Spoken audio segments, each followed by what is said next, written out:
News Podcast. This is Professor Paul Miller, and I am so honored to be joined. And you may not even recognize this title here. Brand new title. The Associate Vice President of Student Engagement, Adrienne Thoman. Adrienne, welcome back to the show. Thank you for having me. I always love coming on here to join you. You know, it's something that every term we have you on to talk about all of the wonderful things that you're doing here at Central Penn College and how you are stacking up that activities calendar each and every, not only week, but month and term. So we have a lot going on this term. We're going to talk a lot more about some changes with something brand new called the Hub. We're going to talk a little bit about the CPC Health Center, some sporting events, and then, of course, we'll get to Adrienne's featured 3 events for the winter term. So we definitely have a lot to discuss. Well, first of all, Adrienne, let's start at the top. I think one of the probably most obvious things that has happened between the fall and winter terms is the creation of the Hub. Essentially, what's going to be happening up there is there's going to be programming that you're going to put together, which we can talk about in a minute. Our faculty members are going to be holding office hours there, not only each week, but in addition, they're going to be here in the evenings sometime as well. So there's a lot going on in the Hub. Of course, that's where your new office is. So if anybody wants to find Adrienne, she's up in the Hub on the 2nd floor of Bollinger, where the Learning Center used to be. Yes. So let's hear a little bit more about this transition here to the Hub and talk to us a little bit about not only why this happened, but what you envision going forward.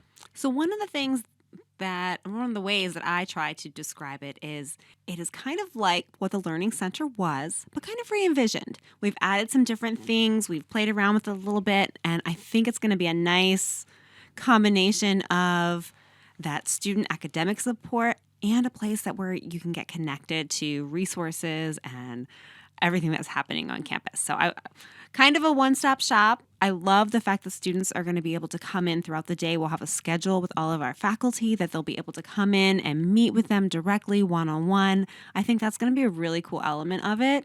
Plus, we'll still have student tutors that are going to be in there. And then during the common hours on Tuesdays and Thursdays, we're going to rotate in and have some periodic special programming and workshops that students are going to be able to participate in. Something that's really interesting too, Adrienne, is I actually had this conversation a bit with my class about what the Hub was. And what I shared with them is, it's not just necessarily if you have a question about public relations class to come see me. I mean, I teach a lot of different classes in our comm departments, but I've also taught classes in English. I've also taught classes in humanities, business. And so what I tried to get across is you could do worse than asking your question to any faculty member. You know what I mean? Like if they come up and they've got a question on an English assignment, or maybe they need help finding some research, like it doesn't just necessarily have to be you going in to see your professor.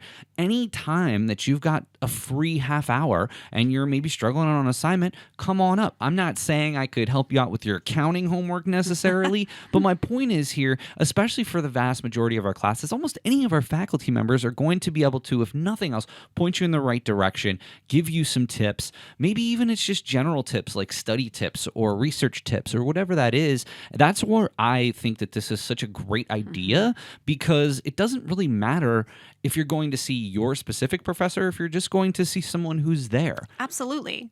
Absolutely. I think it's going to be a really good opportunity. So let's talk about why this happened. So obviously, this is a new initiative, as much or as little as you like. Share with us the sort of the brainstorming of how this all came to be. So in the fall, there were some I would say some pretty big changes in student services. We did almost restructure the entire department. So what happened was we're at the advising, where we had an advising center where students would go to get help to register for their classes. That is now going to be, they'll be able to work with their faculty members to do that directly. Some of our programs already do that, but for those that don't, they'll be able to get trained and be able to do that as well. And then we're going to have, instead of having the advising center, we're going to have what we're calling success coaches. So these coaches will be able to work with students, not necessarily about what classes to take, but maybe they just need help navigating the stuff that happens while you were a student. And that's going to be what they're there for. Megan Kaiser, our awesome Megan Kaiser, is already in one of those roles. She's going to work with our student athletes and our veterans. So she'll be able to see, all right, we've got, this student athlete struggling in this class, what's going on? And she's going to be able to reach out and try to give that student some extra support. Awesome. Yeah, and I think that this is really interesting. Now, to your point, I've been advising my students all along, so this is really not a whole lot different for me. But I do think what's important, and one thing that I want to stress before we move on off of this discussion about the hub, is it's important these first couple of weeks of the term to know who your advisor is. Pretty much every student has been given an advisor at this point, and it might be a great opportunity if you don't already know that professor to reach out, introduce yourself to that professor, and maybe even make an appointment with them in the hub during registration week, weeks 4 or 5. I think that's also going to be really helpful as well. I'm actually going to be working with some of my students to get some of them to come up to the hub during my time there so I can have our advising appointments there as well. So again, students out there listening to this, please reach out to your advisor, introduce yourself, and maybe even make an appointment for them in the hub, get to meet them. Maybe you can do that during registration week so you can get your classes scheduled as well. Well, Adrienne, of course, it's going to be difficult not seeing your smiling face in the underground, but of course, we'll be up to the hub quite a bit, and you're going to be having some excellent programming up there. So maybe give us a quick overview about some of the things that you already have planned and maybe some things coming in the future for the hub. So we already have one plan next week where we're going to be creating vision boards, a great goal-setting activity for the beginning of the year, the beginning of the term. So I have a huge box of magazines and stuff that we're going to be cutting up. So I'm excited about that. Later on, you mentioned registration week. We hope to have a workshop there to help with registration. Financial aid's going to have programs. Our success coaches will be planning things. So it's going to be a full lineup. Certainly a big change in your, I don't want to say change in your position. It's still, you're doing the same types of things, but now you're going to be developing a lot of programming around the hub. So I think that's really cool.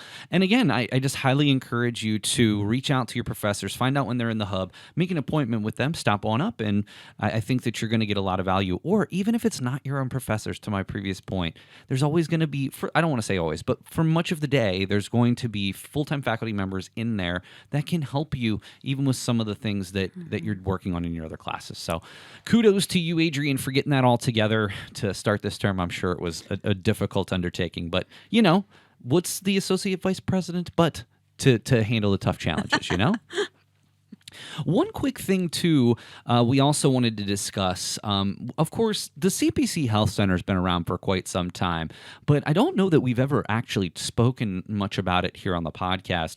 So as we come into the new year, I wanted to just give everybody a little bit of information about the CPC Health Center. Of course, first of all, it's not just for our students. No. It's also for faculty and staff as well. As long as you have a Central Penn ID, you can take advantage of the Health Center. They do all types of things. First of all, I want to just point out that they are located at Super Suite 127, right on the corner of College Hill Road and B Streets, and their hours are Monday, Wednesday, Friday from 11 to 3. There's no appointment needed. You can stop in any time during your the regular hours, and they do a whole lot of different things. They do basic health screenings, they do assessment of some minor illnesses, and they even offer some free healthcare products. If it's a little bit outside of their scope, they can also refer you to offsite providers. So share with us a little bit about how this health center came to be, because it was, I believe, in 2022 that we really got this off of the ground. Share with us a little bit about how the health center came to be and how students can use that. Well, the health center is always something that we've seen as a need. We have a residential population here on campus, so certainly we want to make sure that they have access to care, as well as the entire campus community. So we are working with an amazing group to bring in, we have Alberto. He's awesome. He's great. We have a steady practitioner that's in there on Mondays, Wednesdays, and Thursdays. And he's great. He gets to know our students. You'll see him out walking around campus. It's just a wonderful resource that I'm very thankful that we are able to provide. I will say one quirky thing. They are open those hours. You don't need an appointment. But when you get there, because of the way the doors are, you have to knock. The doors will be locked. So when you get there and you can't get in, don't think it's closed. Just knock on the door. Awesome. Well, I appreciate you letting us know about that. Again, just one more real quick plug. That's a Super Suite 127. They're open Monday, Wednesday, Thursday from 11 to 5. No appointment needed, but you do have to make sure you knock so they open the door for you. But again, just another way that our students, and again, I want to be very clear about this. This is not not solely for our residential students. This is also for our commuters. This is also for one of our evening students. If you're coming over for an evening class and need something, as long as you're here before 5 o'clock, you're going to be able to be seen. And even if our online students as well. So this is open to not just our residential students. This is something that I run into quite a bit. Some of the campus services, the counseling center, for example, I think there's some misconception that it's just for our residential or even on-ground students in general. It is not. It is something that all of our students can partake in. And in the case of the health center, faculty and staff as well. Absolutely. Fantastic. Another thing that I wanted to talk about, of course, Adrienne's Featured 3 will be coming up here in just a moment, is an event that we're really looking forward to in February. And this is going to be on Friday, February 10th, and that is the winter edition of the CPC film series.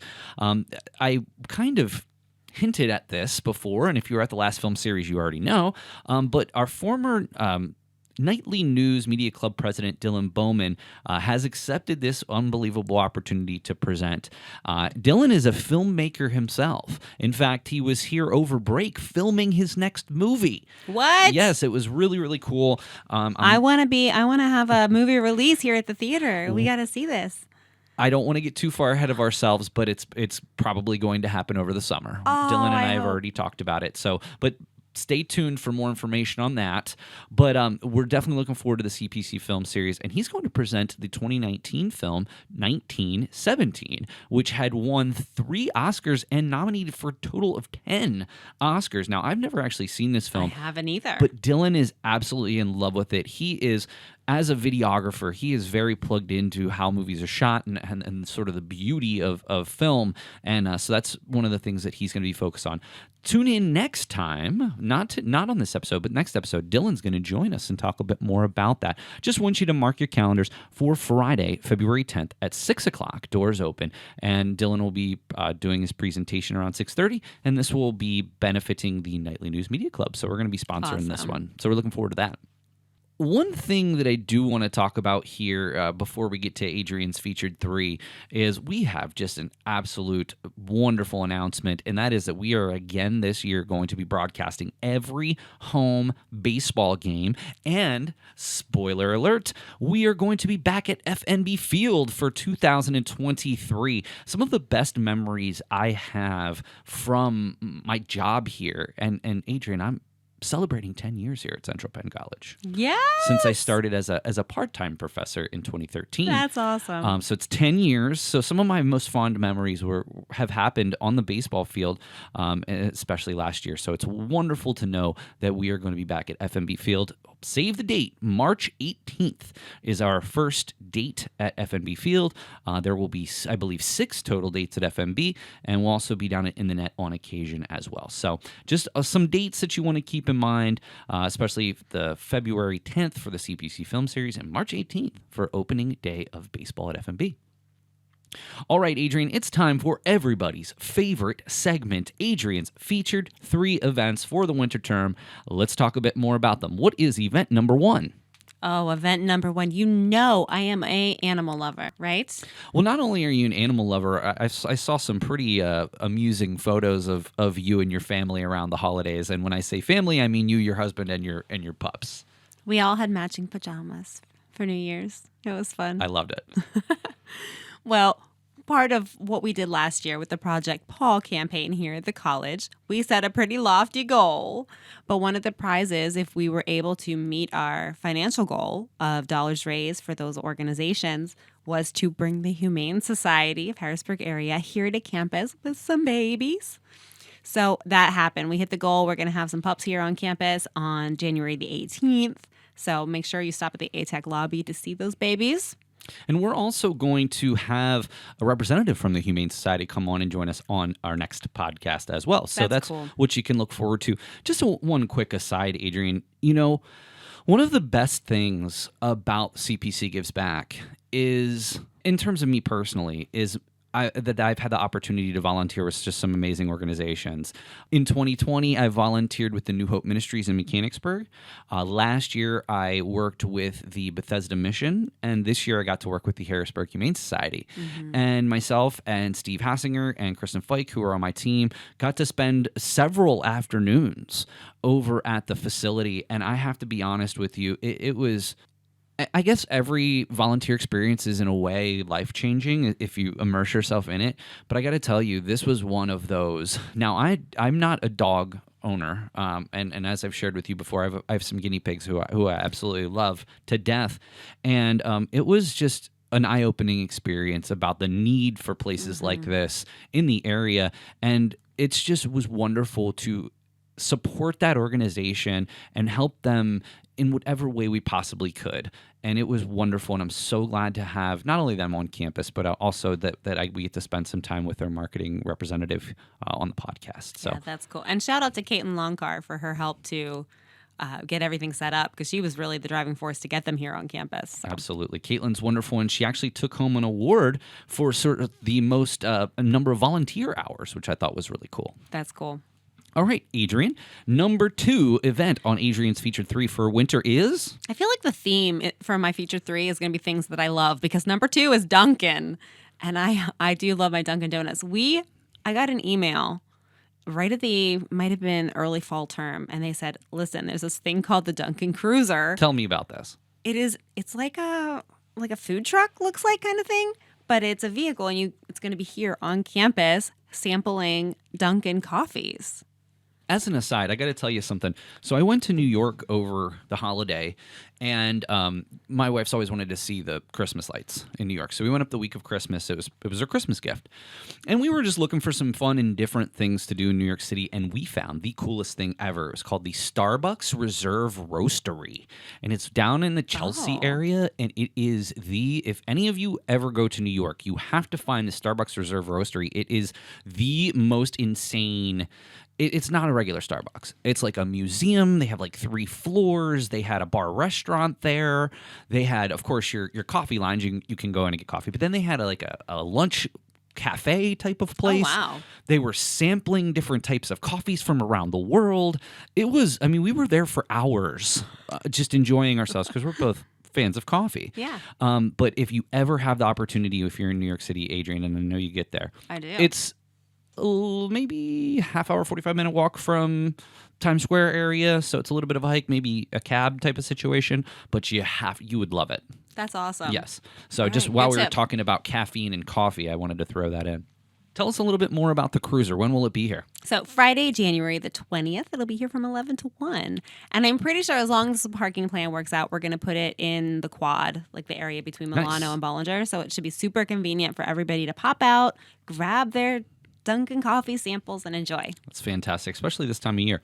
All right, Adrienne, what is event number 3 on Adrienne's Featured 3 events for winter? The third thing that I love is cheering on our Central Penn Knights basketball. And I'm just inclusively saying basketball because we have a couple home games still remaining. We want to cheer and support our teams. I love being there. I work the concession stand. So come see me buy a hot dog. Buy some chips. You're amazing at the concession stand as well. Just want to throw out a couple of dates. January 17th at 8 o'clock for the men's game. January 20th at 8 o'clock for the women's. January 22nd will be a doubleheader, women's first, then men. We'll have the 26th of January at 8 o'clock for the men, and then we will finish off the season on February 11th at 3 o'clock for the men's final game of the season. So not only can you come out and support, of course, all the games are free, and actually I have to tell you, the concession stand stuff is extremely affordable. You can come there and have Casey has been yelling at me for that for a while. But definitely can come. Free admission, very affordable snacks and hot dogs and drinks and things like that, and root on our nights. If something happens that you can't make the games, of course, you can always check out the Nightly News YouTube channel and Twitch channel for Central Penn. We do all of the live broadcasts. We've done many of the broadcasts so far this term, or so far this season. It's been wonderful. It's gone extremely well. I do really appreciate that you do that, because if you can't make a game, but you still want to support, you still want to know how we're doing, if we're winning, it's great to be able to log on and be able to And I love that I get to work with our students. Of course, I love to do it myself, but I can't do these broadcasts myself. It's just physically not possible. So I do have a lot of assistants. And of course, Brian Christiana and Tyler Coleman have come back, both That's awesome. illustrious alumni. And we also have some of our Nightly News Media Club members that are also doing some commentary and production for us as well. So we've got a lot of great things going on as we finish out the basketball season and come into the baseball season. So it's really been a wildly successful season for us in terms of the broadcast perspective. And our teams have been playing wonderful there. I'll tell you what, I don't remember who they played off the top of my head, but the final women's game that we had, it was the Friday before we left for break, was literally one of the best games I've ever seen, let alone call. A game-winning shot at the end of the game, a half-court shot from going into halftime. I mean, that game, of course, is on our YouTube channel, so I highly encourage you to go back and check that out. But it's been a great season so far. So please come out and support Knights basketball. All right, well, let's give a quick once-over. Today we talked a bit more about the Hub. Of course, there's no specific dates other than some of the programming that's going to go on, and of course that will come out in our weekly events calendar. You can always visit the CPC Health Center. It's open Monday, Wednesday, and Thursday from 11 to 5, right on the corner of College Hill Road and B Street. Of course, save the date for the CPC film series. It's going to take place on Friday, February 10th. And save the date for opening day of baseball. That would be on March 18th. For Adrienne's featured 3, the Humane Society will join us on campus. They'll be in the ATEC lobby on January 18th from 11 to 1. And later on that week, the Duncan Cruiser will be here on the January 20th from 11 to 1.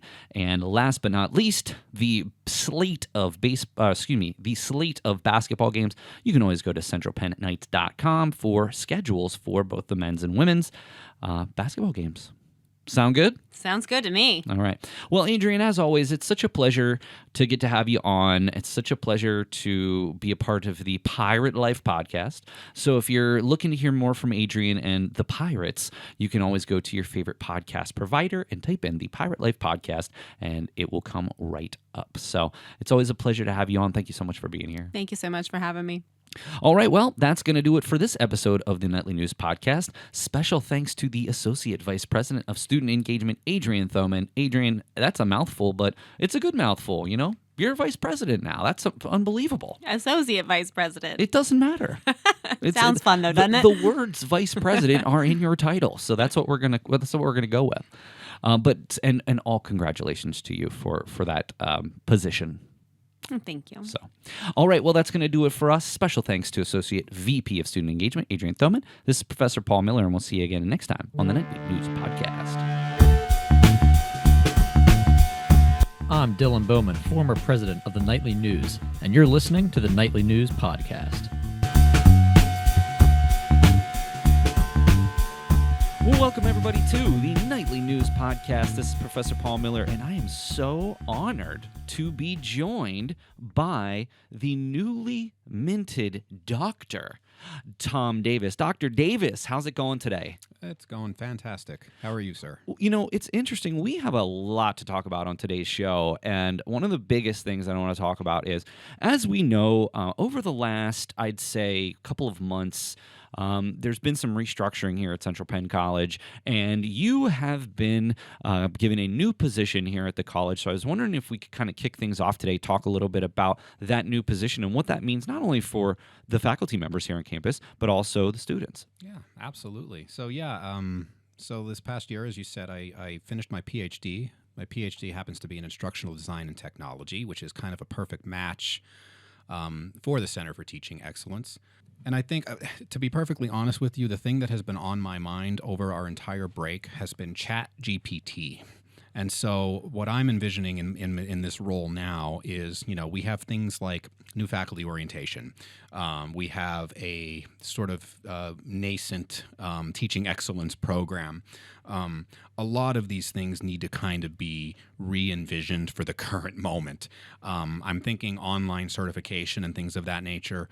The stakes are kind of much higher now because students are more equipped to I mean, I don't want to necessarily say that students just cheat, but the ease with which that stuff is now available is frightening. And I won't spend too much time talking about ChatGPT in this interview too much because it has been all over the press. It has been all over the news. Let me ask one simple question, though, on this ChatGPT. Sure. Because you were in this doctoral program, was this something that was kind of on the horizon that you knew was coming down the pike? It was. Part of my dissertation was looking at intelligent tutoring systems, and that intelligent tutoring systems are based on what's called natural language processing, which is what ChatGPT is based on. You can ask it questions in standard plain English, and you could even have it give you results at a targeted level of English. Like if you wanted to say, explain a concept, you could literally type into ChatGPT, explain the concept of photosynthesis at a 6th grade level. Explain the concept of photosynthesis at a college level. And it will generate feedback. It'll generate a response that is written at a level that is appropriate because of things like natural language processing. It's also built on just the general AI that's used there. There are so many acronyms. I'm searching for the current acronym right now, but I'm probably not going to remember it because there's too many of them. But there are lots of other ways that AI is just becoming scary in a manner of speaking. We can do great things with it, but as of right now, it doesn't really know what it's saying. It can only make predictions based on language. But the good problem to have, I guess, so to speak, is that it is also based on machine learning. So it will continue to learn. It will continue to get better. You can actually teach it when you're talking with it.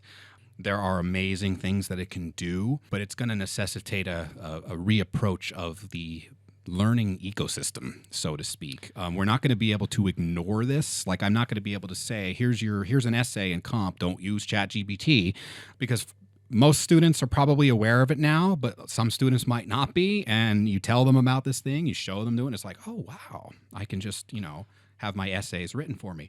So the conversation now becomes, how do we use ChatGPT as a way of supporting the learning experience rather than trying to pretend it doesn't exist? I think what's really interesting, and this will be the final thought on this, I don't want to get bogged down on this Sure. particular topic, although Sure. it's very interesting. I believe it was Inside Higher Ed had an interview with somebody from the ChatGPT company, and ChatGPT, of course, stepped away from any and all blame, for this. Oh, well, it's on the schools to teach proper referencing and things like that. I'm just I tried what? asking ChatGPT about its own ethical implications, and you should see the way it kind of skirts around it and says that same thing about the responsibility of institutions. And I'll pose questions like, well, despite that being the responsibility of the institutions, what about the practical ability for us to not recognize something like this? And again, it just kind of toes the company line, which is kind of funny when it's an AI. Well, we really do. I'm looking forward to what's coming out of the Center for Teaching Excellence, not only, again, for our students, because, the better we are as instructors, the Right. better education that they get. And that's why I think it's so wonderful that you are in this position. You had been temporarily in this position before. Now it's sort of yours to kind of run with, and I just look forward to, and we'll have you on again and talk about how that's going. But there's a couple of other things here, Dr. Davis, that I would like to speak with you about. You'll be doctor soon enough. I my hope as soon as I am, you refer to me as Dr. Miller. Oh, you bet. Just like that. You But bet. well, one of the other things that I wanted to talk about here is you have helped to launch a new club. In fact, probably the newest club here on campus, called the Musical Nights. So first of all, how did you get this club off of the ground, and what's kind of your background in music? Well, it was kind of interesting because Adrienne came to me one day and said, "We have a few students who are interested in a musical club, and we understand that you are the guitar guy, the music guy around here. Would you be interested in advising it?" And so when she floated the idea by me, I just kind of ran with it because I saw it as an opportunity to kind of take something that is a passion of mine outside of education, and be able to offer a club that's not necessarily academic in focus, right? It's more of an artsy release type of club. We do music appreciation. We've had a few jam sessions. Got a student right now, Jonathan Crump. He plays bass. We're still looking for some other folks who are kind of willing to step up there. But we also just purchased a portable speaker and microphone system so that we can start to get people up there and singing. Try to, and it's an opportunity for all of us to come together and, we will play music for each other because we're trying to shake off the nerves of stage fright and stuff like that. We do some music appreciation. I mean, I'm really excited about it. We've had some things that we've planned. Some things have gone off perfectly. Other things haven't quite yet because we're still generating some buzz.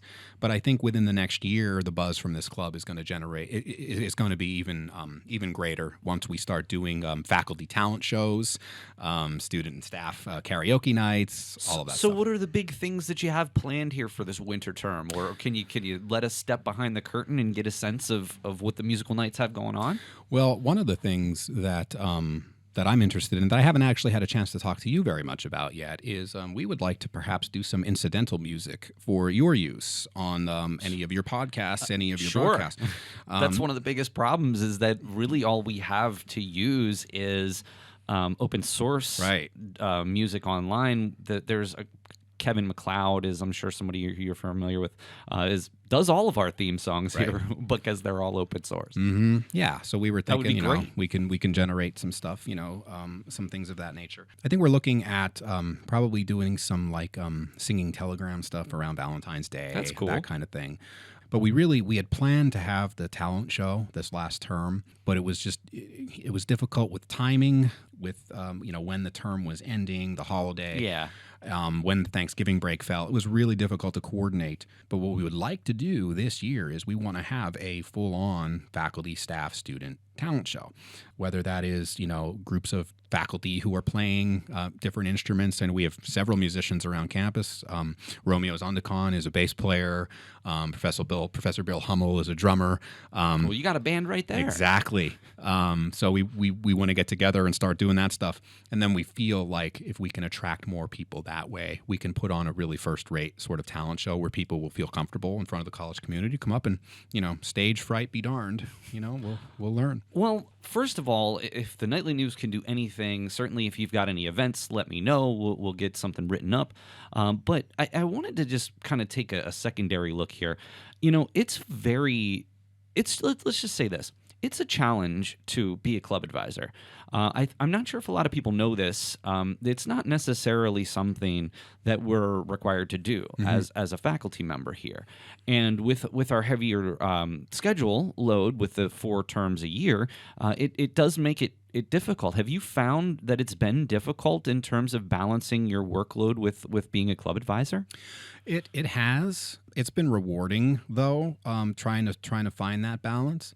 I think, if anything, it's been more hectic with trying to get times and days that work for enough people to be able to get together. That's ultimately what it is. Because if you have a music club and 2 people show up and they're afraid to sing, and you have a guitar player and nobody else, and we don't know any songs, and like it's hard to get that consistent meeting where we're practicing together, where we're learning things that way. That's kind of been the biggest challenge. Interest has been there. I think I have like 17 students who are signed up for the club, but our jam sessions this past term averaged about 5 or 6 attendees. That's still pretty good for your first couple of terms. I mean, I remember, we got the Nightly News off of the ground with 4 interested students, 3 of which graduated within the first 2 to 3 terms. But it was getting the ball rolling. Once you have structure, once you have people in place to lead, in some cases they're going to bring more people, friends of their own. It's in some cases you're going to have an opportunity to put a plug out there in class. Right. Hey, we're having a meeting tonight. Why don't you come out and see what's going on?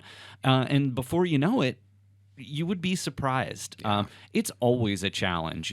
Common Hour was put in with the exact thought processes of, hey, if people are meeting during the day, that's going to give them a time where everybody hypothetically should be free. And Common Hour is going to be much more of a battle now, too, for rooms and for time, because as part of the CTE, I'm probably going to be doing development sessions during some of the Common Hours. So for you, it makes more sense to do like in the early afternoon. Yeah.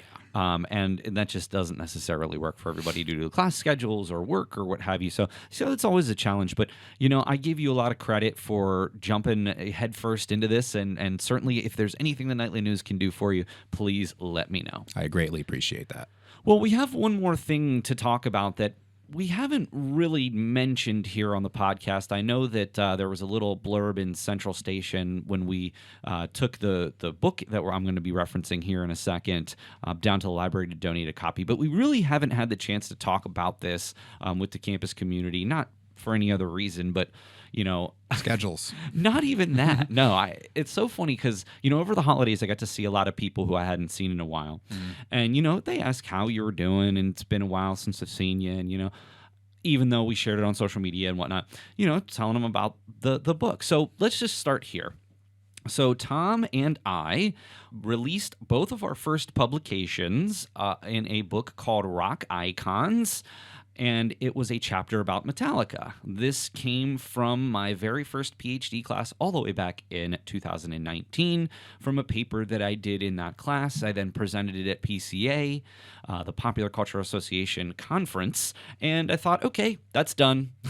I knew it wasn't necessarily something that I was going to turn around and get published right away. I'm in school, working, didn't have time. Well, from that conference, a gentleman named Robert McParland reached out to me and asked if I would be interested in writing a chapter for this Rock Icons book about Metallica, about what I just presented. And I was very close to saying no. Between doing all of the things that we have to do here, the sports broadcasting, the club, etc. I just didn't know that I had the bandwidth. But then I said to myself, you know what? This is my first opportunity to get published. I need to do this. So, but what I realized was, and this kind of speaks back to what we were just talking about, I don't play music. I can't read music. I can only appreciate music. But I do know that you and I had talked for a very long time about teaming up on something. And so the very first thing I did, instead of saying no, was going to you and say, do you want to do this? Meanwhile, you're writing your dissertation. It was probably literally the worst time for both of us to have to do this. But we did it. We did. And it's in print. And so I want to talk to you just a little bit more about that process and what's now that it's out and it's into the ecosystem, what are your thoughts as you look back on this publishing process and what were some things that you maybe liked and some things you didn't like? It was a fun sort of labor of love. I mean, I think we might have not wanted to do anything like that together if it wasn't about Metallica, right? Because it also kind of became a little bit of an escape, so to speak. Like we get to do scholarship about a band that we both enjoy. And having read your previous paper where you were using Radway's framework, I was interested in the angle you were taking on that, talking about the selling out, the accusations of selling out and all of that. When you came to me, then I realized that, well, yeah, I think what I can contribute to this is more of a focus on the music. So while I can't read sheet music traditionally, there are plenty of aspects I understand about music, especially coming from the avenue of being a guitar player for 27 years. That was kind of my avenue to it, and so it was kind of nice to be able to dive deep into like some of the riffs that the band has done and talk about how they changed tunings at certain times and who their inspirations were and how Kirk Hammett would use the pentatonic scale and occasionally use like a Phrygian dominant and stuff like that. I know that's those are terms that I shouldn't even be using. I'm aware of them. So it was kind of nice to bring that angle to it and have something that was greater than the sum of its parts. Well, and that's the biggest thing that I try to tell everybody. Anything that's talking about music specifically is you. Anything that's talking more of the cultural significance is me. And because I had a few people, well, what is this? I'm like, I still couldn't even explain it to you. Like I get it, but I'm gonna put you in touch with Tom. As I look back, I never aspired necessarily to be an author, but the process was actually quite painless. It was. Which is, most people will tell you, is the exact opposite of academic publishing. In fact, I've had several rejections since then, and it's probably knocked my ego down a little bit.